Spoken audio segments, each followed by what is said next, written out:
ಇನ್ನು ಅಬುಧಾಬಿಯಲ್ಲಿ ಉಡುಪಿ ಯುವಕನಿಗೆ ಅದೃಷ್ಟ ಒಲ್ದಿದೆ. ಒಂದಲ್ಲ ಎರಡಲ್ಲ 49 ಕೋಟಿ ರೂಪಾಯಿ ಬಹುಮಾನವನ್ನು ಗೆದ್ದಿದ್ದಾರೆ ಬಿಗ್ ಟಿಕೆಟ್ ಲಕ್ಕಿ ಡ್ರಾನಲ್ಲಿ. ಉಡುಪಿ ಮೂಲದ ಶಾಂತನು ಶೆಟ್ಟಿಗಾರ್ ಅಂತ ಹೇಳಿ ಈತ UAEನಲ್ಲಿ ಕೆಲಸ ಮಾಡ್ತಾ ಇದ್ದಾನೆ. ಅಲ್ಲಿ ನಡೆಯುವಂತಹ ಒಂದು ಬಿಗ್ ಟಿಕೆಟ್ ಲಕ್ಕಿ ಡ್ರಾನಲ್ಲಿ ಈತ ಕೂಡ ಒಂದು ಲಕ್ಕಿ ಜಿತ್ನಲ್ಲಿ ಭಾಗವಹಿಸಿದ. ಇಲ್ಲಿ ಸುಮಾರು 20 ಮಿಲಿಯನ್ ದಿರ್ಹಮ್ಸ್ ಅಂದ್ರೆ ಹೆಚ್ಚು ಕಮ್ಮಿ ಒಂದು ದಿರ್ಹಮ್ ಅಂದ್ರೆ ಇಲ್ಲಿಗೆ 24-25 ರೂಪಾಯಿ ಆಗುತ್ತೆ. ಸೊ ಅದನ್ನ ಕೌಂಟ್ ಮಾಡಿದ್ರೆ ಒಟ್ಟು ಈತ 49 ಕೋಟಿ ರೂಪಾಯಿಯಷ್ಟು ಬಹುಮಾನವನ್ನ ಗಳಿಸಿದ್ದಾನೆ. ಶಾಂತನು ಶೆಟ್ಟಿಗಾರ್ ಮನೆಯಲ್ಲಿ ಸಡಗರ ಮನೆ ಮಾಡಿದೆ. ಕಾಪು ತಾಲೂಕು ಕಾಟ್ಪಾಡಿಯ ಮಟ್ಟು ಮೂಲದ ಶಾಂತನು ಒಮನ್ನಲ್ಲಿ ಉದ್ಯೋಗದಲ್ಲಿರುವಂತಹ ಯುವಕ ಶಾಂತನು ಚಿಲ್ಲರೆ ವ್ಯಾಪಾರ ಕ್ಷೇತ್ರದಲ್ಲಿ ಸೇಲ್ಸ್ ವಿಭಾಗದಲ್ಲಿ ಕೆಲಸ ಮಾಡ್ಕೊಂಡಿದ್ದಾನೆ. ಸ್ನೇಹಿತನ ಜೊತೆ ಸೇರಿ ಒಂದು ಟಿಕೆಟನ್ನು ಖರೀದಿಸಿದ್ರು. ಶಾಂತನು ಈಗ ಬಹುಮಾನವನ್ನು ಸ್ನೇಹಿತನ ಜೊತೆ ಹಂಚಿಕೊಳ್ತೀನಿ ಅಂತ ಹೇಳಿದ್ದಾರೆ. 49 ಕೋಟಿ ರೂಪಾಯಿ,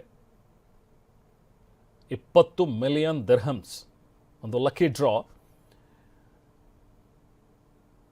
ನೋಡಿ, ಫೋಟೋದಲ್ಲಿ ನಾವು ನೋಡ್ತಾ ಇದ್ದೀವಿ ಶಾಂತನು ಶೆಟ್ಟಿಗಾರ್. ಈತ ಆ್ಯಕ್ಚುಲಿ ಅಲ್ಲಿ ಓಮನ್ನಲ್ಲಿ ಕೆಲಸ ಮಾಡ್ತಾ ಇದ್ದಾರೆ. ಚಿಲ್ಲರೆ ವ್ಯಾಪಾರ ಕ್ಷೇತ್ರದಲ್ಲಿ ಸೇಲ್ಸ್ ವಿಭಾಗದಲ್ಲಿ ಉದ್ಯೋಗ ಮಾಡ್ತಾ ಇರೋದು. ಯಾರೋ ಹೇಳಿದ್ರು ಹಿಂಗೆ ಲಕ್ಕಿ ಡ್ರಾ ಆಗುತ್ತೆ, ಟಿಕೆಟ್ಸ್ ಇರುತ್ತೆ, ತಗೊಳ್ಳೋಣ ಅಂಥೇಳಿ ಅವನ ಸ್ನೇಹಿತನ ಜೊತೆಗೆ ಸೇರಿ ಟಿಕೆಟನ್ನು ಖರೀದಿಸಿದ್ರಂತೆ Shantanu.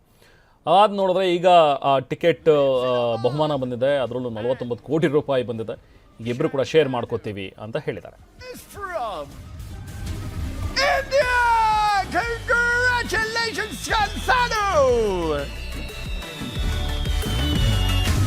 The name of our 20 million dirham winner is ಮೈಸೂರಿನ ಚಾಮುಂಡಿ ಬೆಟ್ಟಕ್ಕೆ ನಟ ಕಿಚ್ಚ ಸುದೀಪ್ ಭೇಟಿ ನೀಡಿದ್ದಾರೆ. ಚಾಮುಂಡೇಶ್ವರಿಗೆ ವಿಶೇಷ ಪೂಜೆಯನ್ನು ಸಲ್ಲಿಸಿದ್ರು ನಟ ಸುದೀಪ್. ಚಾಮುಂಡೇಶ್ವರಿ ದರ್ಶನ ಪಡೆದು ನಟ ಕಿಚ್ಚ ಸುದೀಪ್ ದೇವಸ್ಥಾನದಿಂದ ಹೊರಬಂದಾಗ ಅಲ್ಲಿ ಅಭಿಮಾನಿಗಳು ಕೂಡ ಮುತ್ಕೊಂಡ್ರು. ನಟ ಕಿಚ್ಚ ಸುದೀಪ್ ಜೊತೆ ಸೆಲ್ಫಿಗಾಗಿ ಅಭಿಮಾನಿಗಳು